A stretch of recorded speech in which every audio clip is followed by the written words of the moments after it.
Good morning, everyone. Welcome to the last day of the 10th International Forum and Expo of the University of Guanajuato.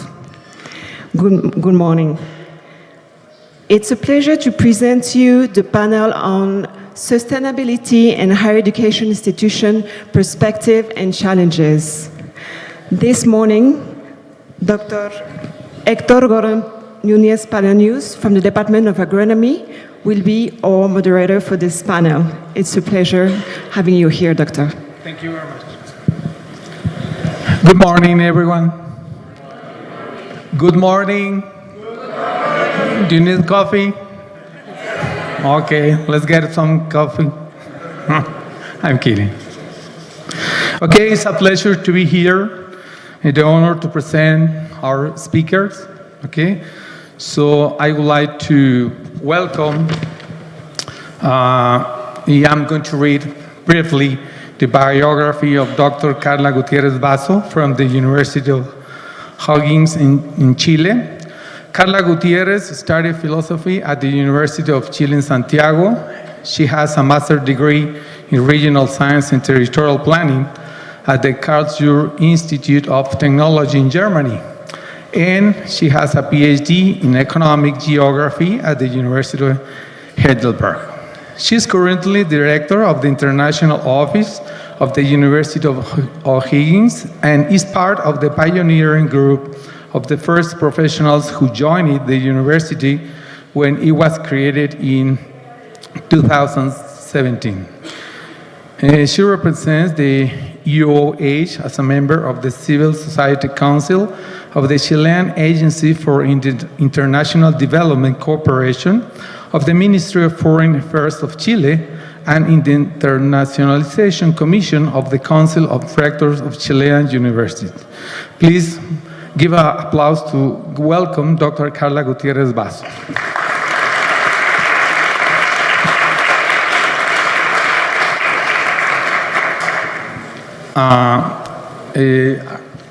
Also, I would like to present other speakers. I'm going to read the biography of Michelle Young from Maricopa Community Colleges from the United States. Michelle Young is a residential faculty member in exercise science at the Mesa Community College in Arizona and a current UNSDG Open Pedagogy Fellow. With over 20 years of experience in higher education and wellness leadership, she specializes in curriculum design, cultural responsive programming, and community health. Michelle is presenting on sustainability initiatives across the 10th Maricopa Community College. Please welcome Michelle with an applause.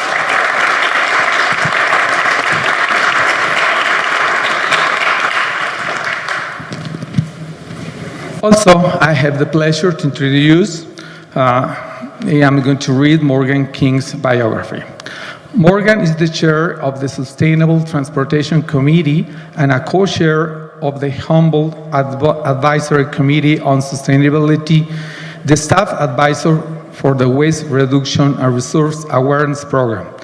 And he is a volunteer faculty in the College of Natural Resources and Sciences.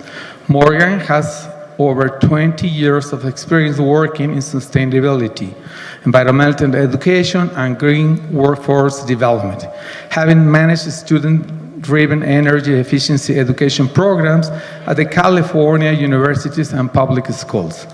He developed high school level sustainable curriculum as well. Please give an applause to welcome Morgan.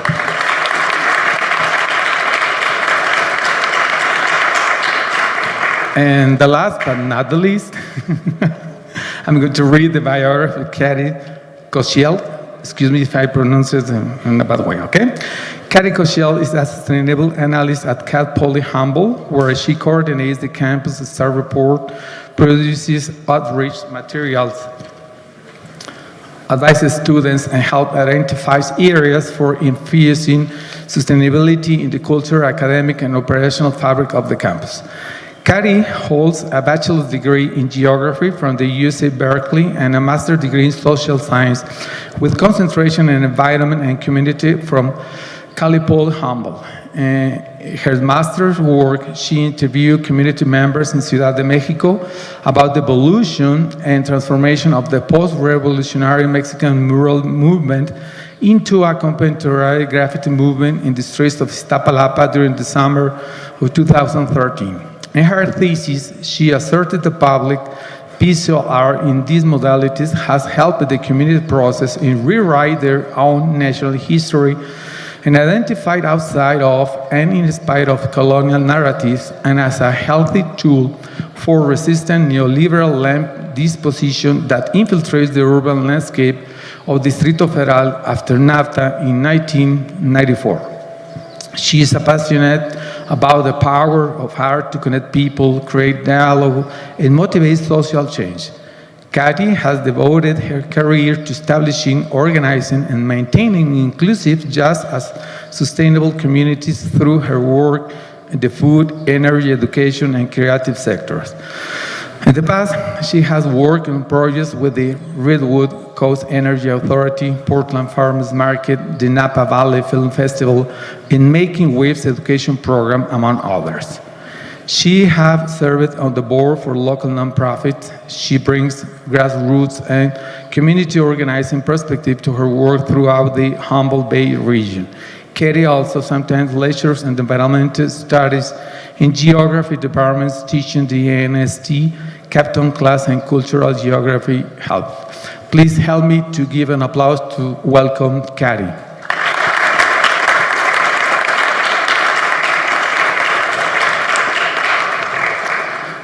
Okay, so we are going to start with the first speaker, please.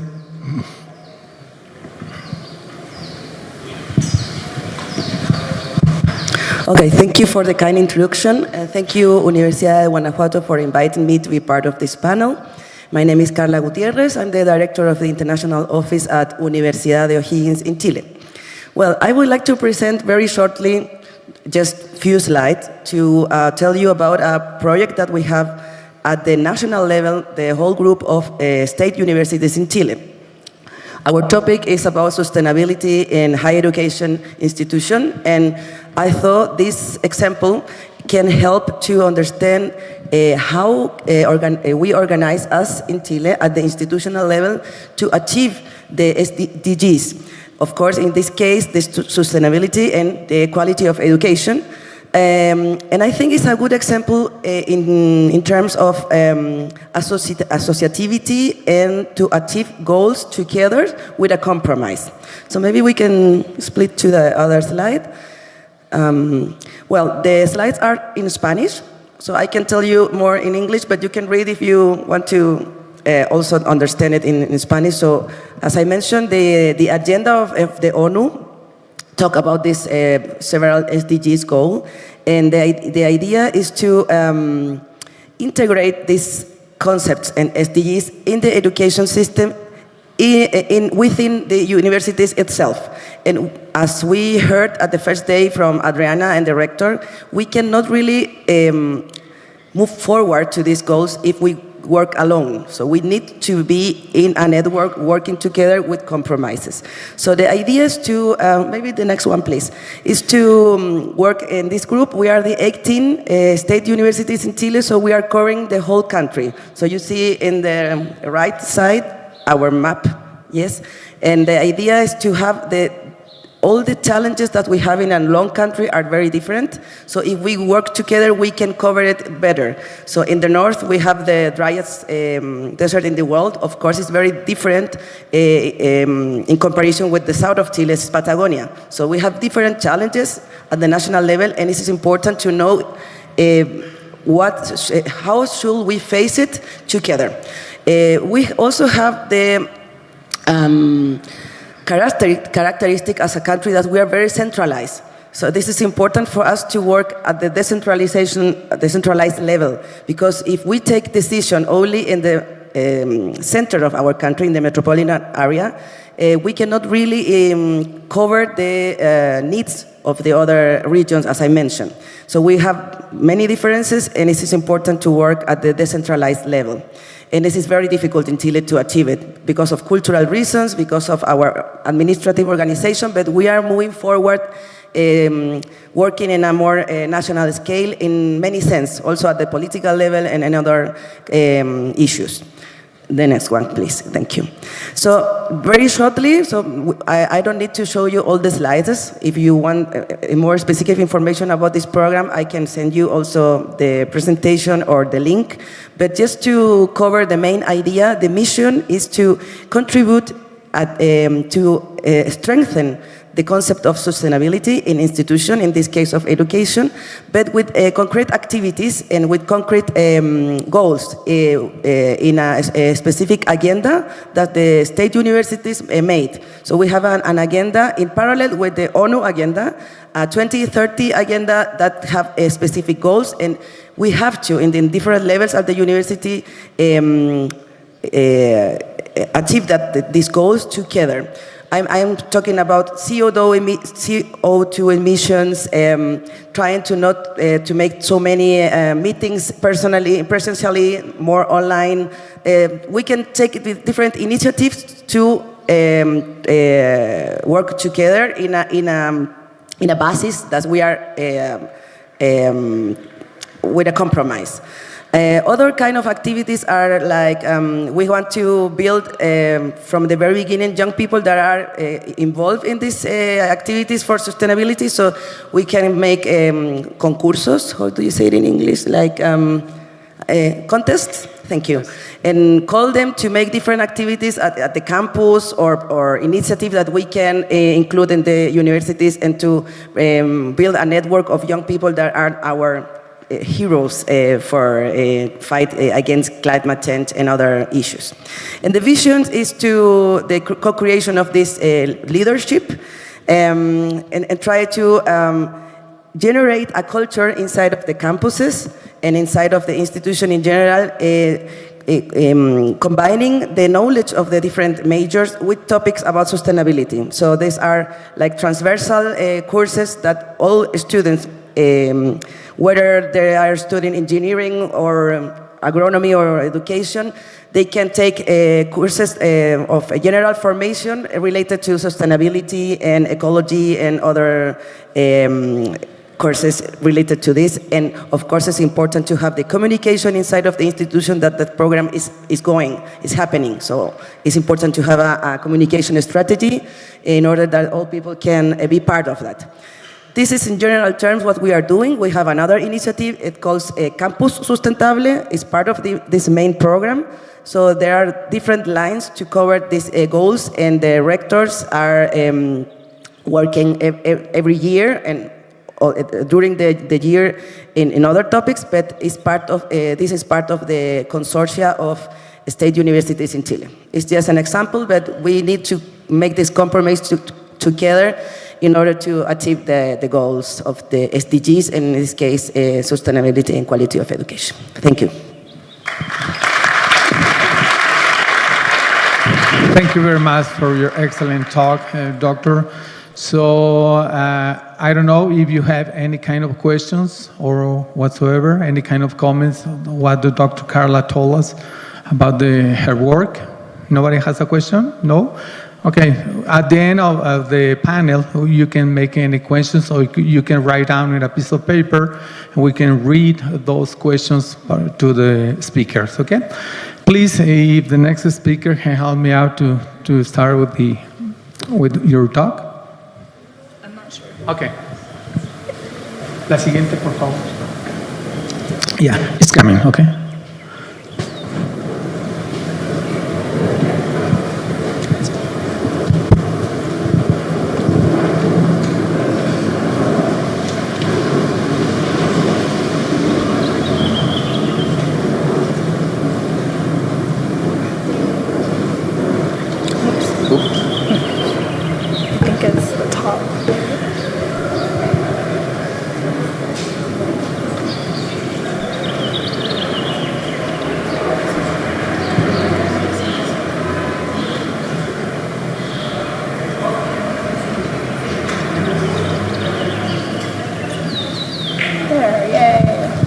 Hola. My name is Michelle Jung, and I am here to discuss the sustainability initiatives that we have at the Maricopa Community Colleges. Before we get started, I'm going to give a little bit of an overview of what the Maricopa Community College system is, because it is a little bit of an unusual system. We are in Arizona in the Maricopa County, and we are made up of 10 different colleges that all comprise the Maricopa Community College District. You can go to the next slide. The next slide. And so I'm representing MCC-CD, the district, on this panel. Somos un grupo de profesores que representamos a 6 de las 10 universidades de nuestro distrito. So there's a number of us professors from the district. We are representing 6 of the 10 colleges, which I think is a pretty amazing experience. Soy profesora de Ciencias del Ejercicio at Mesa Community College. So Mesa Community College is one of the 10 colleges within the district. I'm also a UNSDG Open Pedagogy Fellow, focusing on the Sustainability Development Goals 3, 10, and 11, which I have on this slide here. So over the next year, I am working on a sustainability project to design open educational resources, focusing on these 3 goals. However, I'm not a sustainability expert, but we all are responsible for sustainability in the world. So I'm just here to present on what sorts of challenges as well as progress we're making within our college. I am going to present on our cross-college sustainability initiatives, and we have a lot of district-wide goals that we have. We've implemented quite a few things, and then some of the challenges that we have among the 10 colleges. So first, I'm going to introduce a little bit about the historical context of the sustainability goals within our district. In Arizona, many of you may know, or at least in Phoenix, Maricopa County, it is very, very hot. Currently, I think it's over 100 degrees, which is what, 40?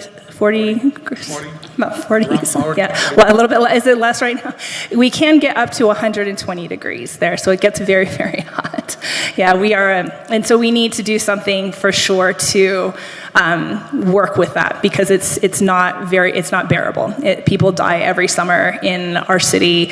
We had the warmest winter, I believe, on record this past year. It was very, very rough. And so historically, within our district, we began carbon emissions tracking in 2008. There was a little bit of a push for sustainability. We began collecting some data at the campuses, but because we are 10 different colleges, the support was different at every campus.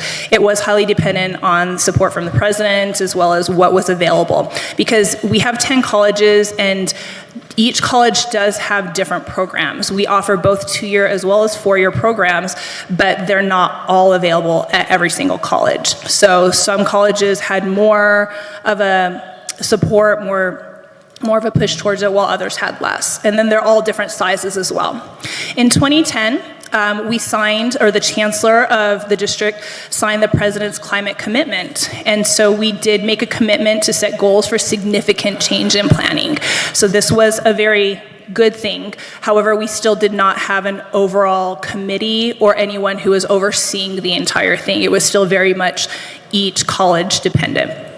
In 2015, they officially began a district sustainability committee. So it's only been about 10 years that we've had an official committee who is dedicated to overseeing sustainability projects across the district, with more intentional data collection and tracking, and to be able to compile all of that data. Currently, we are looking at some differences at each individual campus. I'm going to highlight the different things that are going on at all the campuses. The challenges do include levels of capacity and support at each college, as well as change in administration that changes what the priorities are. So those are some things that we're looking at. So the climate action commitments, the initial climate action plan that the chancellor did sign for all 10 colleges was, again, different for every college. GCC, which is Glendale Community College, they do aim for carbon neutrality by this year. So that was their goal, and they'll be gathering data to see where we are there.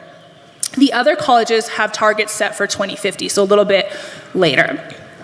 There is ongoing re-engagement with new leaders, so we do have frequent turnover, unfortunately, of administration throughout our colleges, and that does pose a lot of challenges because one administrator may make quite a big push and then a new one comes in and it's on the back burner for a little bit until somebody else comes in who has that as a priority. However, I do feel, especially at my college, and I'm sure that my colleagues can say the same, it is quite embedded in the student, faculty, and community culture. Excuse me. So here's a few of our district sustainability projects. In terms of energy, they just did this at my college at all the buildings. They replaced the lighting to have more sustainable lighting, improved HVAC systems, insulation, again, because it does get very, very hot, so anything that we can do to help with that is a big thing. Smart irrigation, so utilizing canal water for irrigating is something that we are doing. Xeriscaping. It has led to quite a bit of financial savings as well. So the initial cost that is incurred to do these things does result in a long-term savings, so that is always a positive thing. We also have, I know at my college, I'm sure the other colleges as well, we have electric car charging. Electric cars are pretty big in Arizona. I have an electric car, and then we do revenue sharing with Blink, so you can kind of see some of the photos there. Specific at each of the colleges, at MCC, again, Mesa Community College, which is my college, we do have an organic farm, an arboretum, clothing swap. So we have a program where students can bring clothing and then you can get clothing for interviews or anything like that. Aquaponics. We also have, I don't have a photo of it, but Jaime did mention the solar panels. So we have a lot of solar panels throughout for parking that creates shade for the cars, but then also generates solar energy. CGCC, Chandler Gilbert Community College, they have vertical gardens, Adobe brick making. SCC, which is Scottsdale Community College, Native and Urban Wildlife Center. EMCC, Estrella Mountain Community College, they have a community garden. Sustainability Club, which I do think we have at a lot of our colleges, we have a sustainability club that is led by students, clothing swap there as well. And then district-wide, we do have seed libraries and food pantries. So we do quite a bit to try to engage with our indigenous nature and programs there too. So here's some more examples. We have a food pantry. So we do have food pantries. We have produce as well. So We Care Wednesdays at Mesa Community College, where it's free produce that's given away to help with food security. And then the Maricopa Seed Library, which I had mentioned a little bit, to provide free native seed to the community. A lot of project-based learning. So we have a lot of students who are in sustainability programs who then, at different colleges, who then do internships as well as full projects to create, design, and implement various sustainability initiatives.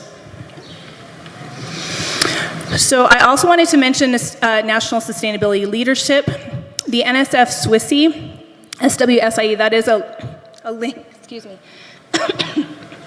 But you can Google to find that if you would like to. It is a national sustainability innovation engine that is funded by the NSF. And Maricopa Community Colleges is the only community college system on the leadership team. So that's a pretty, it's a really big thing for us to be part of it. Arizona State University is part of it as well, which is a school that is right in our area, in our county. It is a 3-state consortium, Arizona, Nevada, and Utah, and we do lead that with our community college.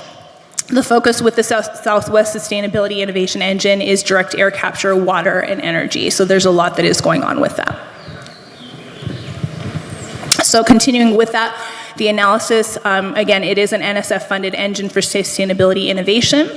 The goal is to transform carbon, water, and energy challenges, attracting high-wage industries to these 3 states that are part of it, so that are focused on sustainability. They're also supporting K-16, so all the way from kindergarten all the way up through college, pathways, and career learning. So some of the workforce landscape findings that they're finding: challenges, skill gaps in analytics, accounting, and systems. So these are areas that they're still currently working on within that SWISI program, training gaps, underserved program access, so areas that are not served well, how to improve that. The next goal or the path that they're working on quite a bit is pathways, apprenticeships, and microcreds. So they're really trying to create a pathway for people to obtain these credentials to be able to go into the workforce to help with the sustainability initiative. The program in that, this is a little bit separate, but it's also a UN SDG fellowship, but a different one from the one I'm in. Currently what they have are 20 Maricopa faculty fellows across multiple disciplines. And so this is what's very interesting. It is not just sustainability experts. There's people from music, art, languages, everything that are currently developing sustainability curriculum or high impact practices for their courses. They're currently working on outcomes published via ModPress, so open education. Another thing that they have coming out to develop future professionals in this area, a long duration energy storage technician program, which is the first in this country. So if you wanted to look it up, that is a live link, but if you look up Futures Marketplace, NSF, SWISI, it's going to be free to anyone in the world to take that technician program. And the goal is to have paid district-wide sustainability fellows who are working on this long-term. So some strategic thinking for the future, they want to move beyond simply compliance. So simply saying, okay, check, check, we've completed all of these things. We want to actually move towards transformation. It needs to be really embedded, not just into our curriculum, but into our daily thoughts. Everything that we need to do needs to be focused around sustainability. So not just policy, not just technology, but also our curriculum. Oh, thank you, gracias. And we are looking to be an international sustainability hub. Okay, thank you, and that's it. So if anybody has questions. Thank you very much, Michelle, for your excellent talk. If someone has a question or something like that, yeah, go ahead, please. I want to know how mandatory it is. Okay. How mandatory it is for the students to be involved in sustainability?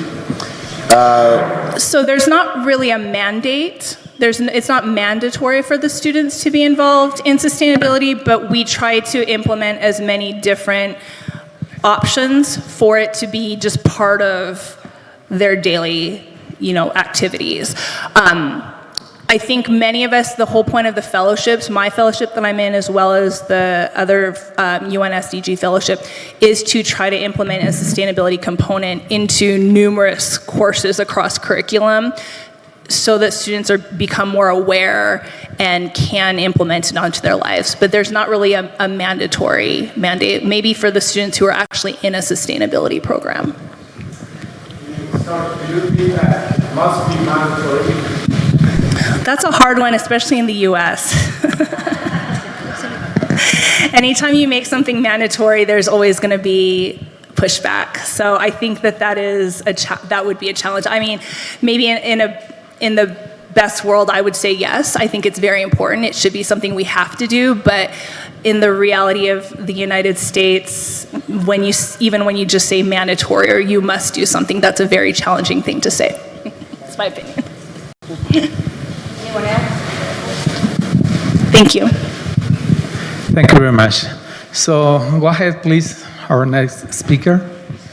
Hello, my name is Katie Kosalak. We'll be talking about Cal Poly Humboldt, my colleague Morgan and I, talking about innovation, becoming a leader for sustainability through our campus. So we wanted to start by telling you a little bit about where our campus is. We're far northern California on the map, the blue dot. Way far away, almost to Oregon. We're about 5 hours north of San Francisco, which is more than 450 kilometers. Our campus is just about 5 miles, 8 kilometers from the ocean, very close to the beach, El Mar. And it's a very small town. We call it a college town. Mostly students. 40% of our whole town are students at our university. It's very wet, rainy. We get about 100 centimeters of rain per year, a lot of fog, very gray skies. Snow is rare because we're right by the beach, muy cerca del mar. And our temperatures are much colder than it is here. Más o menos, let's see, 18 degrees centigrade in the summer, so much colder than it is here. And in the winter, about 8 degrees centigrade.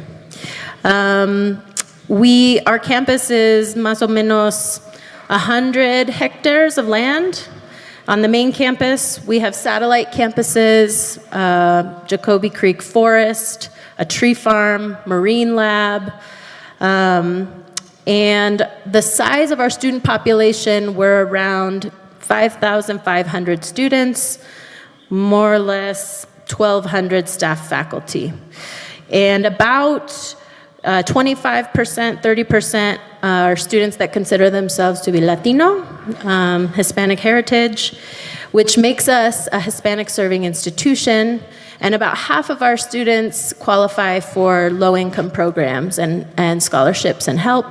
And a lot of our students, almost half, 40%, are the first in their families to go to college. Why do people come to our college? A lot of the reasons would be the pictures you see here, the outdoors, the environment, the beach. People like to go camping, hiking. A lot of our students are trying to get as far away from their families as they can. We're a very rural campus, small town, and we have some very exemplary programs. We have a big learn by doing ethos, so practicing, applying, real world experiences. And we are one of the top universities for Peace Corps volunteers, so students that want to go out in the world and do service is a big part of the culture of our university. All right. Thank you. Well, since we're talking about sustainability today, we thought we'd start at the very beginning of sustainability at Cal Poly Humboldt. And what we want to emphasize really is that for us at our university, students have led the way. It was about 50 years ago that students started what is called the Campus Center for Appropriate Technology. This is a live-in demonstration of appropriate technology and sustainable living. And it was about 38 years ago that students looked around the campus and were disappointed to see that the university was not recycling basic items like cans, bottles, paper. So they took it upon themselves to start a program to put out recycling bins, to develop a system for collecting from those bins, and even hauling the recycling to a recycling facility. Our history, I'd say our legacy at Cal Poly Humboldt is that of students leading the way to make our campus better and to provide opportunities for their fellow students to engage with sustainability. And those practices benefit not just our campus, but also our local community and the environment in general. Next slide. And in terms of today, even though I'd say that our origins emerged through student advocacy, today we see that our university has caught up to that. And in many ways, we strive to foster sustainability at the very highest levels of decision making on our campus while still honoring and elevating our student leaders. Today, sustainability encompasses a wide range of actors. That includes our Office of Sustainability, in which Katie and I work.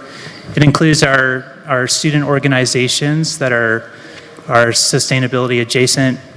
It includes much work on the academic side to integrate sustainability into the curriculum.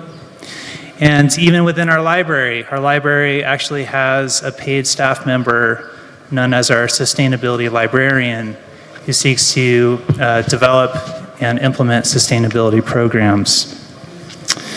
Today, the Campus Center for Appropriate Technology is still there, and it is still a very vibrant hub for hands-on learning in everything from gardening to green building methodologies to rainwater harvesting. And I'm even excited to say that next year, this center will be hosting a chicken coop. So students will actually be able to learn how to raise chickens. Strong partnerships within our community offer applied learning opportunities, such as at the Arcata Marsh and Wildlife Sanctuary, which is actually a world-renowned system of ponds and constructed wetlands that naturally clean the wastewater that comes out of the city of Arcata, while providing habitat for an amazing diversity and abundance of birds and other wildlife. It was about 45 years ago that university faculty and students worked with the city to design and develop this marsh. And today, it continues to be a place where faculty, researchers, students can go and study, conduct research, and see sustainability in action. And what does the future hold for us? We have recently broken ground on the Energy Research and Sustainability Center. And this will be a building that will essentially be a focal point for sustainability research, innovation, engagement, and all of our sustainability programs. Next slide. So one of the big questions is, how do we define sustainability? What does that word mean at our campus? And we have a definition you can see on the screen. Sustainability is the recognition that humanity is part of the natural world, not separate, and that healthy social and economic systems depend on the resilience of ecological systems. What that really means is that we're talking about the intersection of environment, economy, society. So a couple of other ways of thinking about that would be people, profit, planet, or natural capital, financial capital, human capital, really thinking about intersections.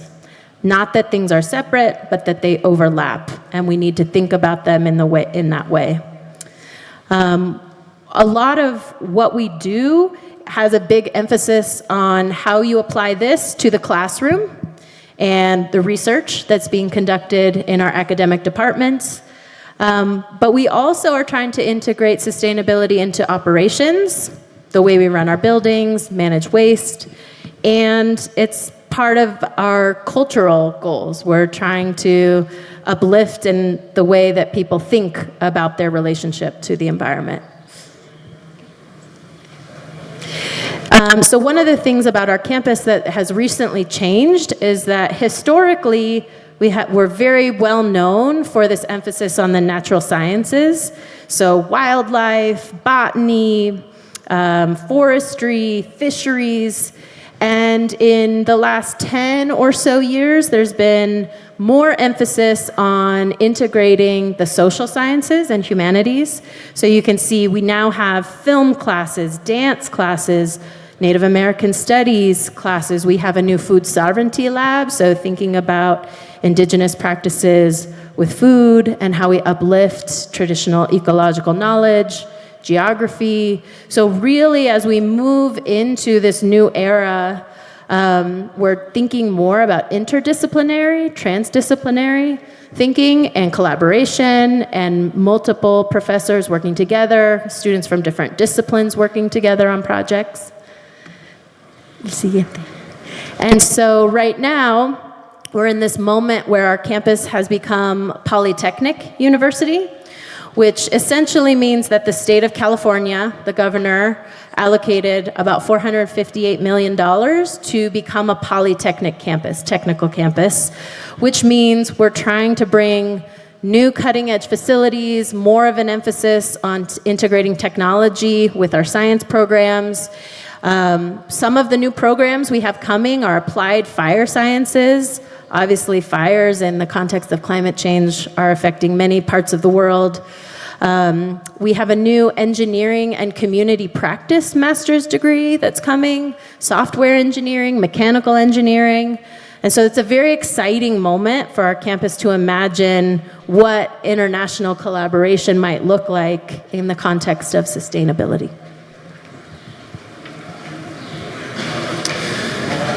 So we thought we'd talk a little bit about some of the drivers for us in terms of how we see the full integration of sustainability across the campus. And we could talk about laws, we could talk about policies that mandate things like energy efficiency, waste reduction, things like that. We could also talk about climate change, species extinction, other existential threats to the human and more than human world. Obviously, these are generating a sense of urgency as to what we must do in order to counteract them.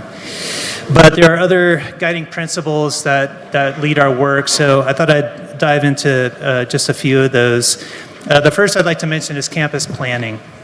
So if we can get sustainability codified into the highest levels of campus decision making in our strategic planning, it gives us tremendous leverage. Some examples of our work in this area include a climate action plan. The first update to that, or what we call our CAP 2.0, includes strategies and actions to achieve carbon neutrality by 2045, to build campus and community resilience to climate change impacts, and to further prepare our students with the skills and knowledge that they will need in order to be effective leaders within their communities upon graduation. And most recently, we are integrating sustainability into our campus physical plan, which will guide the development of campus facilities for the next 30 or so years. And though it takes a long time and effort, we can quantify the impact. And one example of that is for us to look at university-generated greenhouse gas emissions. And since our first climate action plan, which was released in 2017, we have seen a sizable drop over the years in our greenhouse gas emissions. And actually, if you compare 2017 to our most recent greenhouse gas inventory in 2024, you'll see approximately a 24% drop in our greenhouse gas emissions. Next slide. Another driver for us is what we call campus as a living lab. So the idea here is that by integrating sustainability into how we build and run our campus, into how we manage and restore our landscapes, and into the curriculum and programs that foster justice, we're able to do two things. First, we are creating a campus that costs less to operate, that better stewards its resources and is more resilient to climate change impacts.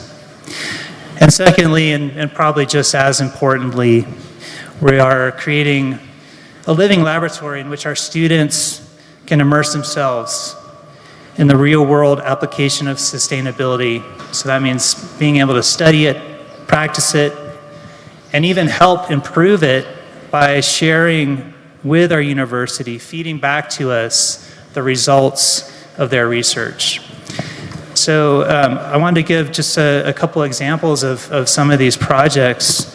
One is our Climate Resilient Landscape project.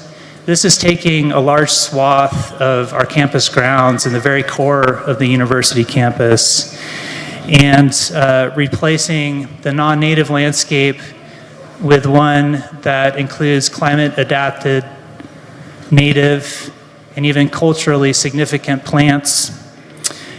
This project has multiple co-benefits. Not only will it reduce the fuel, water, and chemical consumption to maintain that landscape, but it will also provide an amazing research and learning opportunity for a variety of disciplines, whether it's botany, whether it's art. And they will be working with our grounds department to better understand how we can foster climate resilient landscapes across the campus. We also have a building energy performance course where students get trained up to conduct holistic building energy audits. And they use the campus to do that. So the students are going into our campus buildings, they are conducting audits, and the results of those audits are then fed back to our facilities management so that our facilities management team can improve the energy performance of those buildings. And the last project I'll mention is our forest carbon accounting project. Students are training fellow students to calculate the carbon sequestration potential of the university's forests. And by doing so, this is preparing those students for jobs and even careers in sustainable forestry, while also informing the university's forest management planning efforts, as well as the development of carbon offsets. Next slide. Whether it's facilities management or even theater arts or our dining services, we want to see sustainability as a fundamental aspect of decision-making and practice. And oftentimes, this requires an interdisciplinary approach. That can mean integrating traditional ecological knowledge into the study of botany, or an engineering class applying sociological study to better understand the needs of a community in which they're about to design a water system for. Each year, we celebrate the members of our campus community who foster sustainability into their work and studies. Our annual Sustainability Champion Awards exemplify how we all can be active agents of change. In my office, we often joke that the best thing that we could possibly do is to work ourselves out of a job, because everyone now embraces and applies sustainability into their daily lives and choices. So I'll just say a little bit about some of the international standards that we are working with. Candy, in her presentation in the beginning of the conference, mentioned this assessment tool. It's called STARS, which stands for Sustainability Tracking, Assessment, and Rating System. This is something that campuses all over the world can use. And what you have here on the slide is showing our sister campuses in the California State University system. We are the green bar there, Humboldt. We're performing at a gold level. Siguiente. And so this just tells a little bit more of the story of our campus. So this assessment tool essentially lets you benchmark. We're competing against ourselves. I had a conversation with Brett at breakfast. This is actually not intended to be a competitive assessment, more comparative. So you look at case studies from other peer institutions, find out what they're doing, and think about how you might be able to do that. So we've been doing this since 2013. We've done 4 different reports. We do it every 3 years. We're trying to get to platinum. That's the highest level. There are more than 1,000 institutions all over the world that participate in this. There's only 12, I think, that are platinum, at a platinum level. We want to be one of those campuses.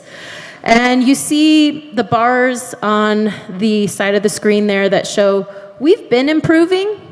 Every time we do this, you can see our change over time.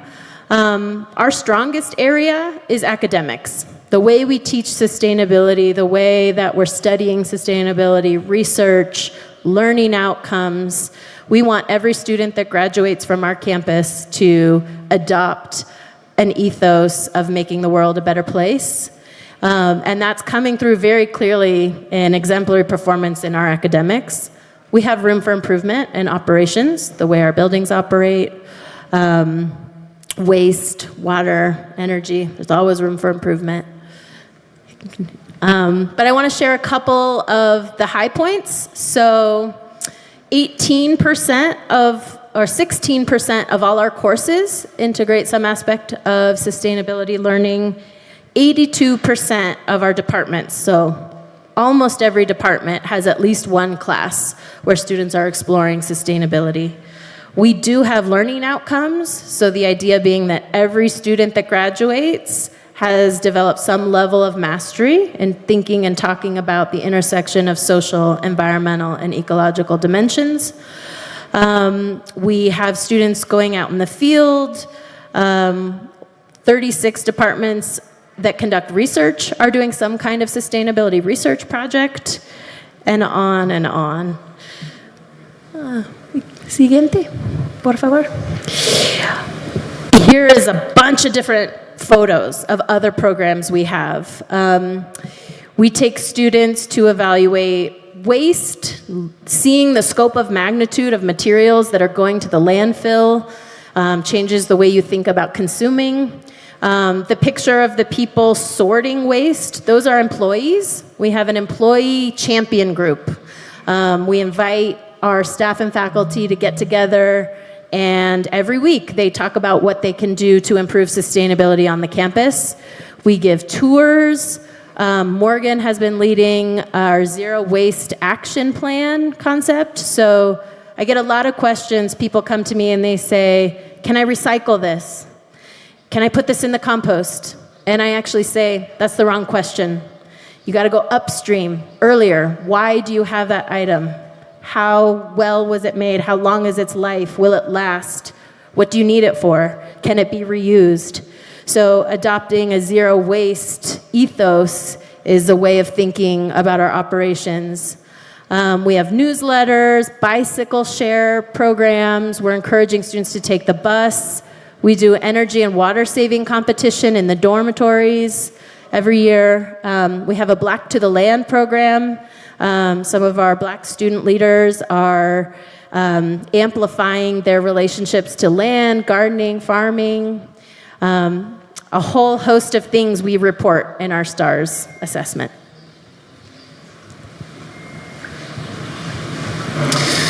And learning and practice in sustainability should not end upon graduation.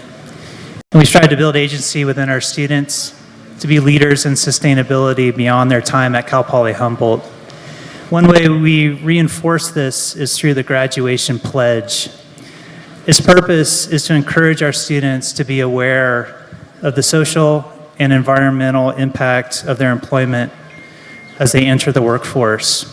And the pledge says, I pledge to explore and take into account the social and environmental consequences of any job I consider, and will try to improve these aspects of any organizations for which I work.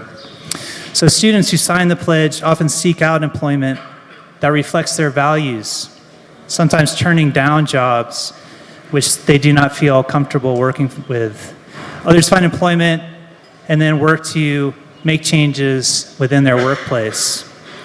The pledge was started at Cal Poly Humboldt over 40 years ago, and today over 100 universities around the world use the pledge. In the United States, that includes Stanford and MIT, and abroad, that includes the Chinese Culture University in Taiwan. And we invite La Universidad de Guanajuato to consider joining these institutions and implementing a graduation pledge of its own. And that concludes our presentation, but before I end, I would like to say to you that we love bees at Cal Poly Humboldt as well. We recently became a Bee Campus USA affiliate, which means that we have made a commitment to enhance pollinator habitat on our campus, to reduce the chemicals used on our landscape, and to educate the campus community about the importance of pollinators, including bees. We also have 2 classes on beekeeping at our university, and I actually just took the practical beekeeping class this past spring, so I now have a beehive in my backyard, and after this trip I'm very excited to go home and open up my hive and see how the honey production is going. But I want to say thank you very much, and there is a QR code here If anyone is interested in looking at our sustainability website, learning more about what we're doing at Cal Poly Humboldt around sustainability, there you can download our STARS report, our climate action plan, and other plans and actions that we're striving to integrate into our university. Thank you very much.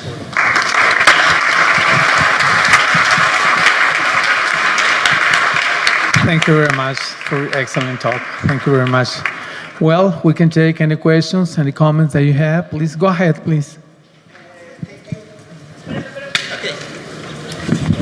Thank you. My question is whether there is any project focused on agrobusiness on campus, like recollection of water, like another thing. You're asking about collecting water on campus? Yes. Yes. Yes, our Campus Center for Appropriate Technology, the house that is our demonstration house that Morgan showed, started in the 1970s. Students get to do a lot of what they want to do there, and one of the projects they've done is collecting rainwater off the roof, and they water their gardens with that. We don't have larger rainwater collection on the bigger buildings, but it's something students are very interested in, and they do kind of on a small scale in the demonstration house. I will add to that our university follows what's called the Leadership in Energy and Environmental Design principles around construction for our buildings. And we do have one building on our campus that is considered the gold standard for this type of green building design. And in that building, rainwater is captured and kept in cisterns underneath the grounds, and then that water is used for flushing the toilets inside of the building. So again, it's a very neat concept that helps our campus in terms of water conservation, but it's also, again, a demonstration that students can look at and study.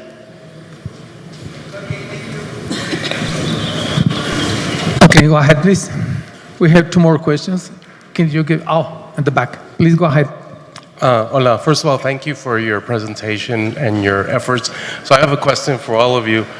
How do you connect to the external community to recognize and serve their needs, especially communities that may be marginalized or underserved, such as economically challenged communities, indigenous communities, or migrant families?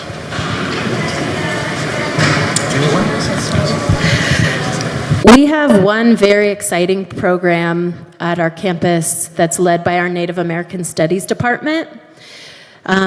So students in a class went out and interviewed the community, largely the indigenous community, and said, how could the university support your needs? And one of the big answers that the community gave was food sovereignty. We want you to help us bring back cultural foods and amplify our relationship to processing salmon, acorns. There are a lot of different kinds of plants that our indigenous community members from the Hupa, Yurok, Karuk tribes are using for medicines.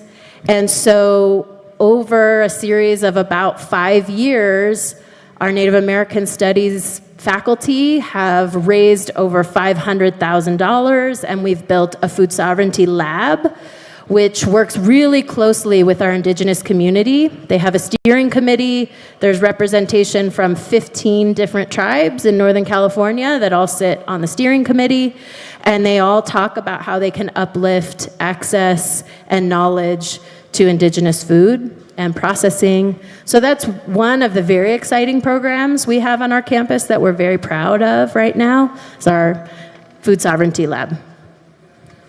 So I can't necessarily speak on this for every college because I'm not at every college, but we do have numerous programs. Because we are a community college, we do strive to serve the community.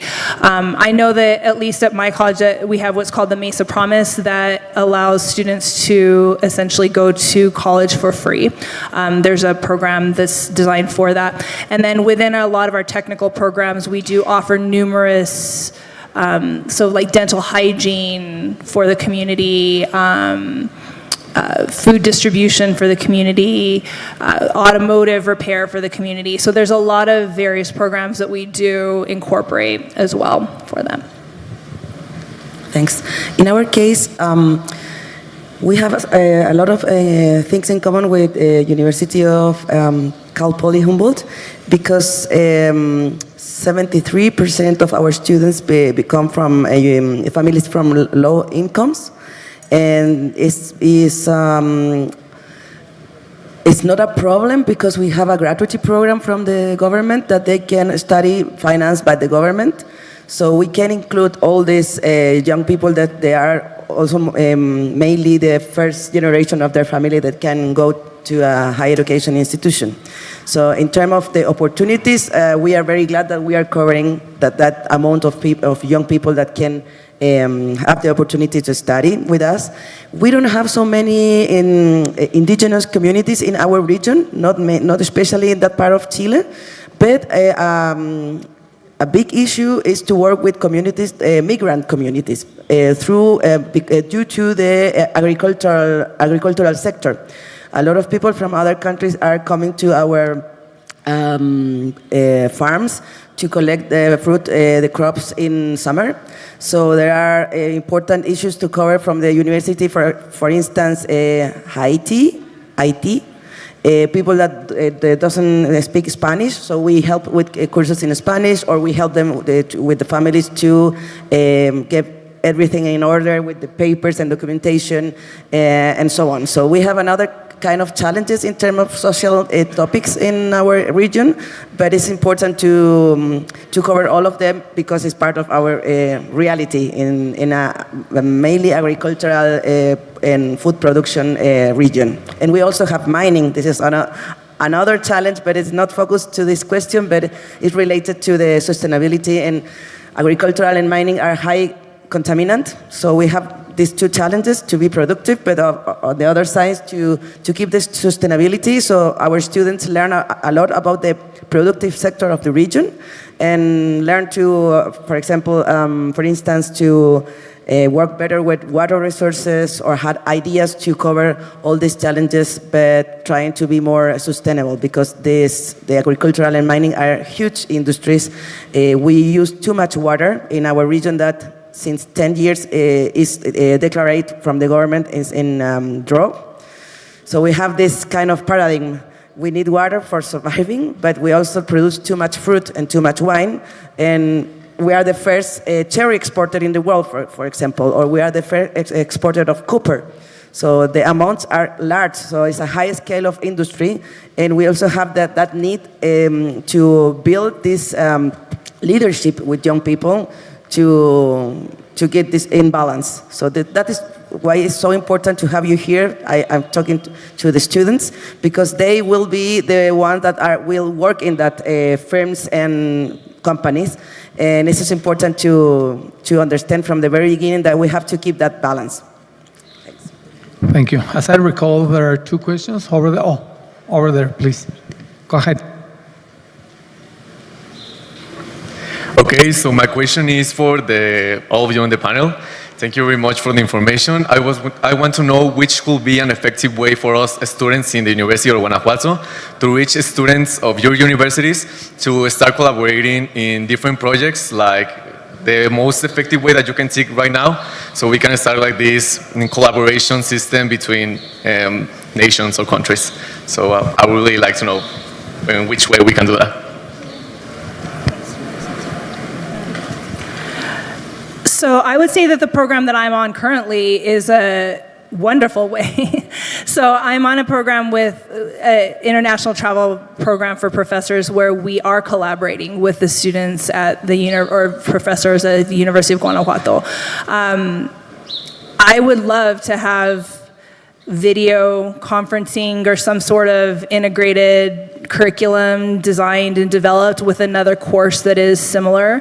I think that that's actually the direction that my integrated project is going to be going. So something to be able to collaborate on some sort of project that is both similar curriculum but also sustainability related.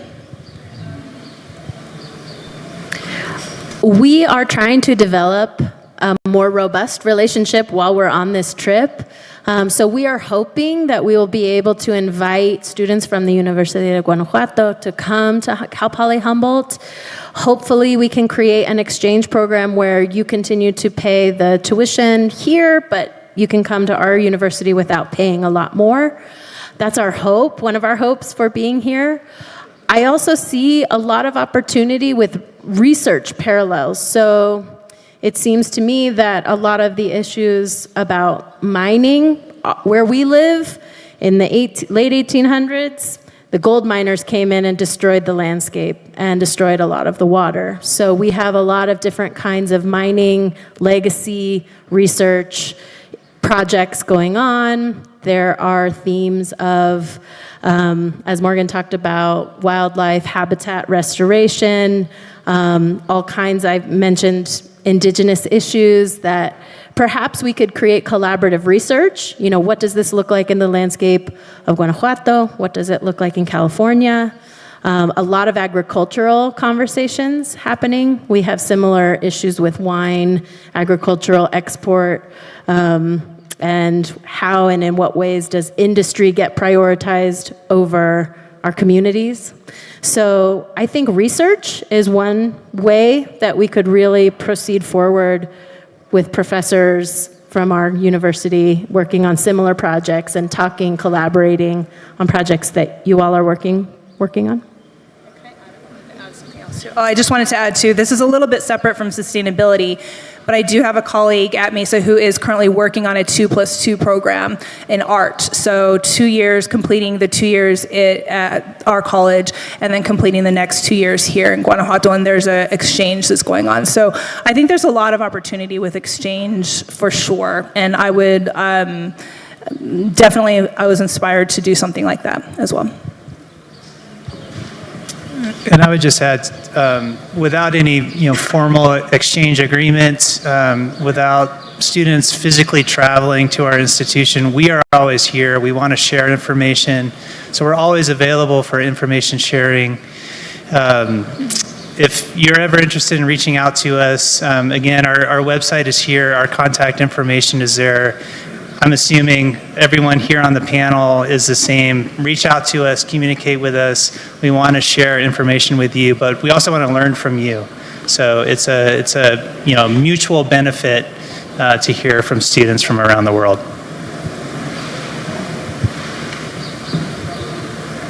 Yes, my case is the same. Student exchange is very valuable because you can see another reality and compare. And when you compare differences, of course, you learn more. For instance, we had students that went to Costa Rica, for example, and they were so fascinated because the native fauna was completely other. So we don't have those animals, and they can learn a new line of research in terms of the differences of our landscape, fauna, animals, and so on. So that is the big part why the mobility presentially is so interesting and is so and had a high impact. Of course, we cannot. It's a pity, but we cannot have the money for moving each student. But to try at least, those students can be the one that then when they come back, they can split that information to the other students and try to spread that experience with the others. On the other side, for example, we have other kind of challenges like fire. It's something that in Chile happens very often. We try to avoid that problem with prevention, of course, but sometimes it's out of control. And the restoration and recuperation of soil after fire is something that we have a lot of experience. So this is just an example where countries has different specialization or something that we can learn in other places. So I invite you all, of course, to visit us, to make research with us, and to have the experience of exchange. I would love to receive students from Universidad of Guanajuato and hopefully also from your universities and try to learn. And the other the other aspect is, in my case, because I'm in the south of South America, that we have the season, the opposite season. In some areas, it's very important in agriculture, for instance, to be exactly in the other season and have the opportunity to go to the fields and instead to keep in the laboratory, and the opposite as well. And that gives us the opportunity to be complementary in terms of collaboration. So research, exchange, and of course, our institutional work is to give you more information, to give you the opportunity to know about our institution and to hopefully to work together. Thank you. Thank you very much. Another question? Go ahead.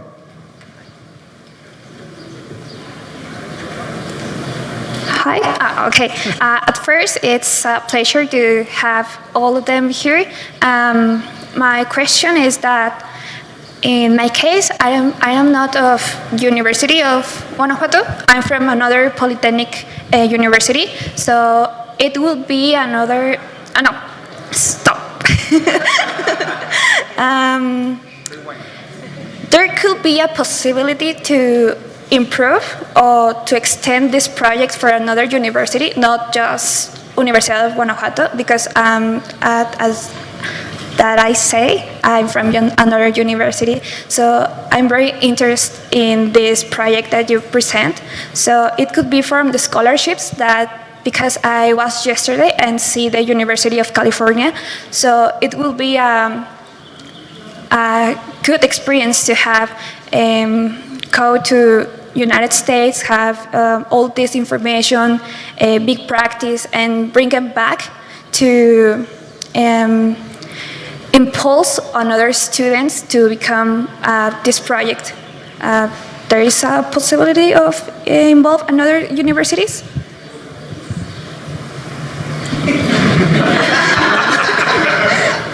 The short answer is yes. Yes, absolutely. We see international exchange as transformative for students. I myself I lived abroad for a couple years, and it was very transformative to my life, and I value that to this day. We are here today, and we are trying to make connections with universities. Perhaps we can speak after this. I'm very interested in the university that you're from, and maybe we can learn more and talk about how we can do that. But yes, we are not trying to restrict ourselves to working with only one or two universities. We really want to expand and create a network, create a strong community of universities that can offer these types of opportunities to students like yourself. Same here. So if anybody is interested, please come talk to us. Another question, please. Over there. In the back, there's another question too. How much of the budget per year of the university you spend in the sustainability programs, and if these programs produce money, are they profitable? Good question.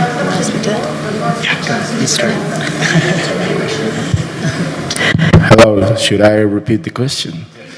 Okay, how much of the budget per year of the university do you spend in the sustainability programs, and if these programs produce money, are they profitable?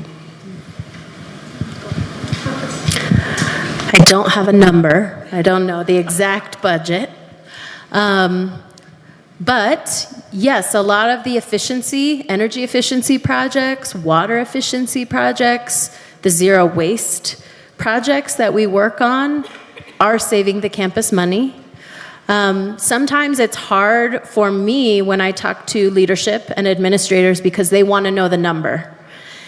And not every project can be quantified in short term. Sometimes we're looking at 10, 20, 30, 50 years of culture change. So sometimes that's a hard question to answer. But for example, when we think about waste, it costs us money to move the landfill material, the waste, off of our campus and dispose of it. So when I talk to an administrator and I say, we should be educating and investing in reducing our waste, why are we bringing all these materials to campus? Do we need them? Thinking about systems for procurement, what we buy. They want to know, how much money is that going to save? And I say, we have to run the analysis. I don't know. That's a big, complex question in terms of how much it costs to transport that item, how much it costs the people to use that item or not use that item, to move it off of our campus once it's done. But I often are asking people to think bigger, higher level. Imagine if we shrunk our waste. We don't even have to touch it. You don't have to pay someone to move it around. That's a savings. But I don't always have a number. So sometimes it's larger conceptual thinking that I'm asking people. We also have a lot of students that come to our campus because they want to learn about these projects. They want to practice. They want to go out and get jobs. And so the higher our enrollment is, the more the university can sustain itself financially. So there is also this idea of, if we can recruit people that want to come here and learn, we can become more economically competitive and feasible. We can do more impactful projects the more students that come. So again, sometimes I'm asking our leadership, think bigger, think beyond a one-year return on investment. That's not really always the best modality for computing success, but it's politically challenging sometimes. Yeah. Yes, in our case, I don't have a number either, but we need to apply for external funds constantly. For instance, from the Ministry of Environmental Ministry in Chile, they made calls for students or research that are related to sustainability. So when we award that money for external project, we add finance for our budget for sustainability activities. This is one way. Of course, the research project award money, and some of them are specifically for sustainability goals. The other way is what I mentioned, to work through networks. This kind of network that I presented has also a budget that comes from the central level of this consortia, and all universities have one part of that budget to apply different activities. I mentioned some of them at the beginning, but for instance, to keep insects in the garden and not to cut everything like an English garden. Instead of that, we try to keep the natural environment in the campuses, and for that we need some money to keep that in balance and to maintain, for example. And the other kind of network is international, the Meta Red S from Universidad network, and from that network we also get another part of financing to work in different commissions and to, for example, work on data and register and some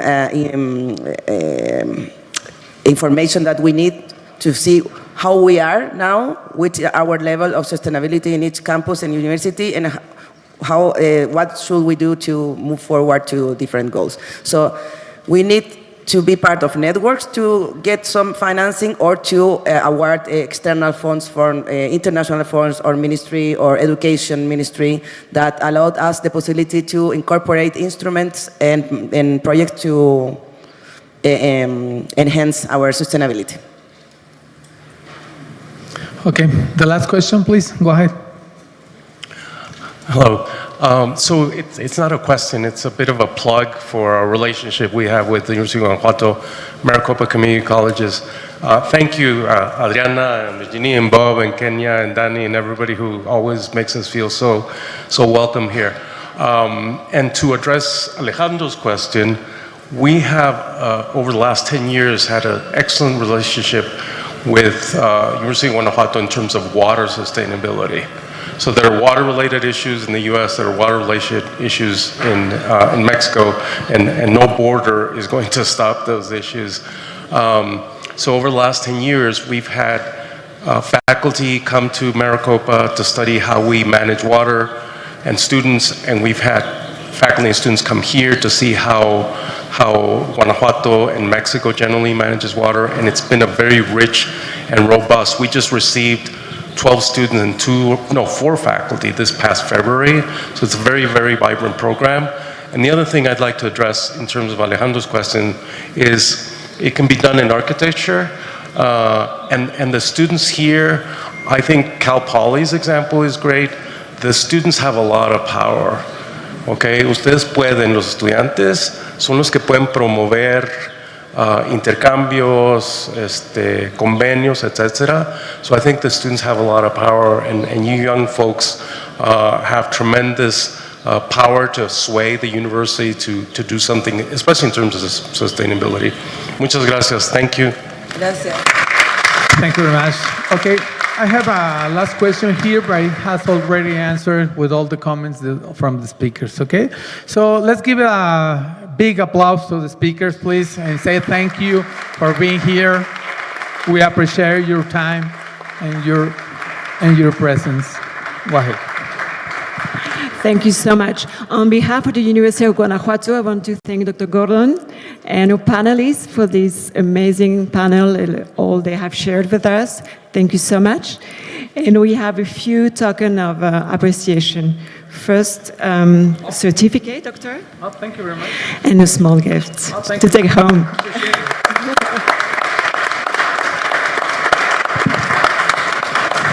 This is for Morgan. Let's give an applause.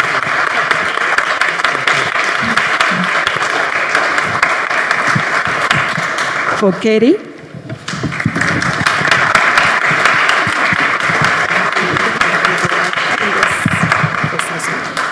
Thank you, Katie.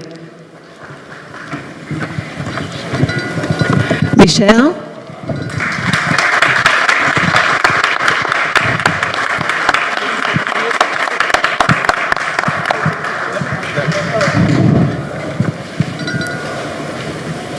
And a small gift to take home. Y Carla.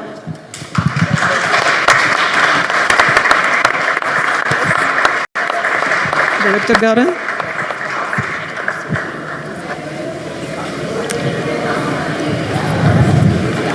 Thank you so much. And thank you all.